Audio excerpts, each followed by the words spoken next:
एक जनवरी से सिनेमाघर मल्टीप्लेक्स में मूवी से पहले चलेगा देशभक्ति गीत। लखनऊ के डीएम सूर्यपाल गंगवार ने बैठक में जारी किया आदेश। गणतंत्र दिवस से पहले सभी शासकीय भवनों की रंग सफाई, रंगाई, पुताई कराई जाए। आयोजन के लिए विभागों की जिम्मेदारियां तय करते हुए ड्यूटी भी लगाई गई। 25 जनवरी से नगर निगम के सभी एलईडी पर देशभक्ति के गानों का शुरू होगा प्रसारण।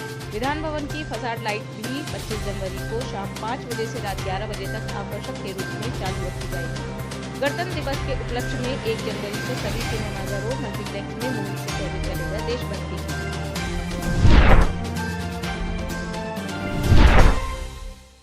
सीएम योगी ने निवेशकों की जरूरतों को ध्यान रखने का दिया आश्वासन। ग्लोबल इन्वेस्टर समिट में बड़े निवेश की तैयारी के तहत उत्तर प्रदेश के मुख्यमंत्री योगी आदित्यनाथ ने भारतीय उद्यमियों के समूह हीरो एवं पाहवा एवं वेब ग्रुप के समूह से भेंट कर निवेशकों की सभी जरूरतों को ध्यान रखने का आश्वासन दिया।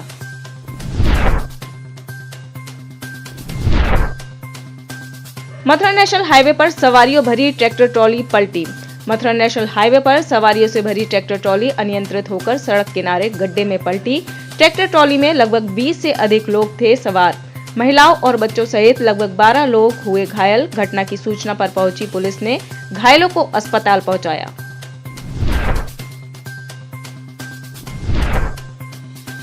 चौधरी चरण सिंह जन्मदिन सप्ताह मनाएगा रालोद। अनिल दुबे। राष्ट्रीय लोकदल द्वारा किसानों के मसीहा व भारत के पूर्व प्रधानमंत्री स्वर्गीय चौधरी चरण सिंह का जन्मदिन पूरे देश में चौधरी चरण सिंह जन्मदिन सप्ताह के रूप में मनाया जाएगा। राष्ट्रीय लोकदल के राष्ट्रीय प्रवक्ता अनिल दुबे जी ने जानकारी कर बताया कि चौधरी साहब के जन्मदिन 23 दिसंबर से 29 दिसंबर 2022 तक मनाए जाने वाले चौधरी चरण सिंह जन्मदिन सप्ताह के अवसर पर राष्ट्रीय लोकदल के कार्यकर्ता गांव, कस्बों, नगरों और जिला मुख्यालयों पर स्वर्गीय चौधरी चरण सिंह के जीवन दर्शन और सिद्धांतों पर आधारित संगोष्ठियां, सेमिनार, चौपाल व सभाओं का आयोजन कर नई पीढ़ी को चौधरी साहब की नीतियों और सिद्धांतों से भलीभांति अवगत कराया जाएगा।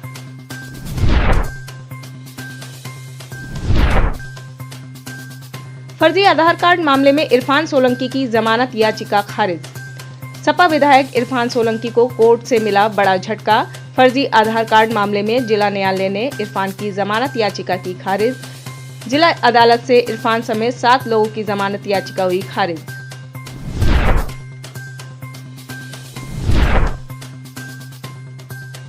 लॉन्ड्रिंग मामले में आरोपी अभिनेत्री जैकलिन फर्नांडिस ने बहरीन जाने की इजाजत मांगी। ठग सुकेश चंद्रशेखर से जुड़े 200 करोड़ के मनी लॉन्ड्रिंग मामले में आरोपी अभिनेत्री जैकलिन फर्नांडिस ने 23 दिसंबर से 5 जनवरी 2023 तक बहरीन जाने की इजाजत मांगी।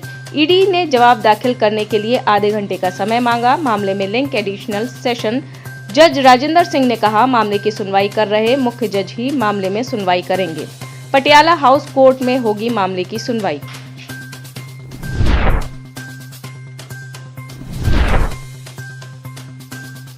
बढ़ते कोरोना संक्रमण को लेकर यूपी में अलर्ट जारी। चीन, जापान, अमेरिका, ब्राजील में बढ़ते कोरोना संक्रमण ने दुनिया की चिंता बढ़ाई। भारत सरकार की एडवाइजरी के बाद उत्तर प्रदेश भी अलर्ट मोड में आ गया है। उप मुख्यमंत्री और स्वास्थ्य मंत्री ब्रजेश पाठक ने सभी सीएमओ को चौकसी बढ़ाने के साथ ही एयरपोर्ट पर सतर्कता बरतने को कहा है। कोविड प्रभावित देश की यात्रा से लौटे लोगों की जांच की जाए। उत्तर प्रदेश में कोरोना पॉजिटिव मरीजों की जीनोम सीक्वेंसिंग कराने को कहा गया है ताकि कोरोना के वेरिएंट का पता लगाया जा सके।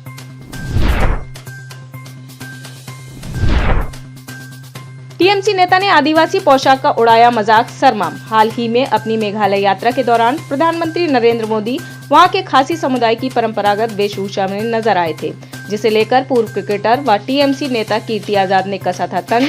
पीएम की ड्रेस पर कीर्ति आजाद के तंज को लेकर असम के मुख्यमंत्री हिमंतवा बिस्वा शर्मा ने कहा, टीएमसी नेता ने आदिवासी पोशाक का उड़ाया मजाक।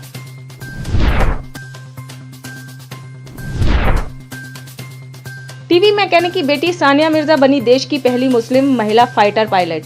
हौसले के उड़ान ने लगाया पंख। उत्तर प्रदेश के जनपद मिर्जापुर से एक टीवी मैकेनिक की बेटी सानिया मिर्जा ने एनडीए की परीक्षा पास करने के बाद भारतीय वायुसेना में देश की पहली मुस्लिम लड़की फाइटर पायलट बनकर अपनी सेवाएं देने जा रही है।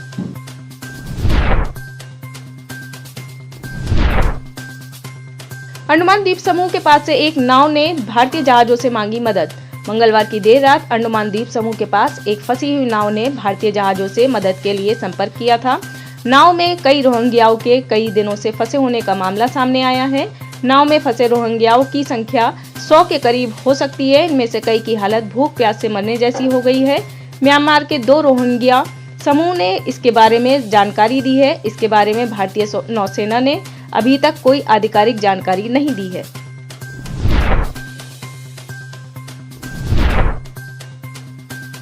बर्निंग बस को देखकर लोग घबराए। जोधपुर शहर के एक निजी बस स्टॉप कालवीप्याऊ में खड़ी एक बस में अचानक आग लग जाने से बस अचानक चलने लगी। आग का गोला बनी बस को चलता देख आसपास मौजूद लोगों ने बस को रोकने की कोशिश की, पर हर कोशिश नाकाम रही और आग की लपटों से घिरी बस खुद चलते चलते सड़क किनारे डिवाइडर से टकराकर खुद ही रुक गई।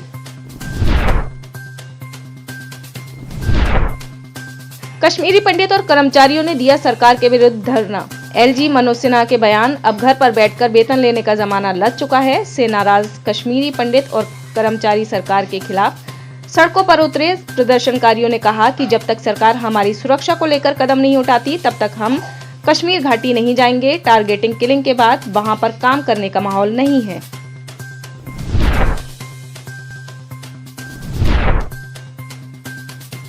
बौद्ध धर्म गुरु दलाई लामा गुरुवार की सुबह महीने के प्रवास पर पहुंचे बोध गया। कड़ी सुरक्षा व्यवस्था के बीच नई दिल्ली से चार्टर प्लेन से गया एयरपोर्ट पहुंचे दलाई लामा। इस दौरान बोध गया में आए बौद्ध श्रद्धालु उनके दर्शन के लिए सड़कों के किनारे घंटों इंतजार करते दिखे। तिब्बती बौद्ध लामाओं द्वारा उनका परंपरागत तरीके से वाद्य यंत्र वादन और मंत्रोच्चारण किया गया। उनके प्रवास स्थल और महाबोधि मंदिर को पंचशील पताकों से सजाया गया है।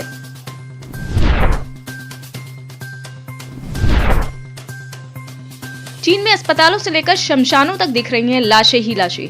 चीन में कोरोना के चलते हालात बद से बदतर हो चुके हैं। अस्पतालों में लोग फर्श पर लेटकर इलाज कराने को मजबूर हैं, तो दूसरी तरफ दवा कंपनियों की फैक्ट्रियों के बाहर लंबी कतारें लगी हैं। चीन के ज्यादातर मेडिसिन स्टोर में ब्रुफेन के अलावा बुखार की दूसरी कोई दवा नहीं है। शहर के बाद अब गाँव में भी फैल रहा है वायरस। शमशान घाट पर भी 24 घंटे चल रहा है अंतिम संस्कार, फिर भी वेटिंग में लगी हैं लाइनें।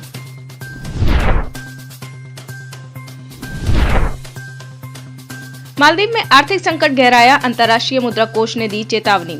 नाजुक मोड़ पर पहुंचा एक और पड़ोसी देश मालदीव, बड़ा कर्ज का संकट। अंतर्राष्ट्रीय मुद्रा कोष ने मालदीव को चेतावनी दी है कि वह नोटों की छपाई कर अपना खर्च न चलाने की बजाय अपनी मौद्रिक नीति को सख्त बनाए, ताकि उसकी मुद्रा की कीमत में लगातार गिरावट को रोका जा सके। साथ ही मालदीव को भुगतान संतुलन संबंधी घाटे पर काबू पाने को भी कहा गया है।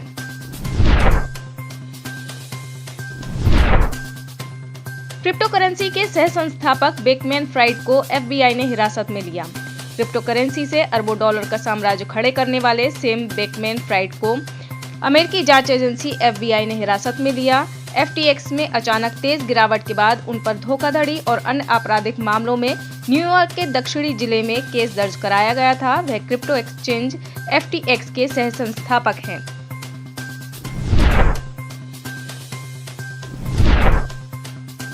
आतंकवादियों ने वजीरिस्तान के बाना पुलिस स्टेशन पर बोला धावा। 50 सशस्त्र आतंकवादियों ने पाकिस्तान के दक्षिणी वजीरिस्तान में बाना पुलिस स्टेशन पर रॉकेट लॉन्चर के साथ हमला बोलकर गेट तोड़ा। थाना प्रभारी समेत 20 पुलिसकर्मियों से थोड़ी देर संघर्ष के बाद बंधक बनाकर हथियार लूटकर फरार हो गए।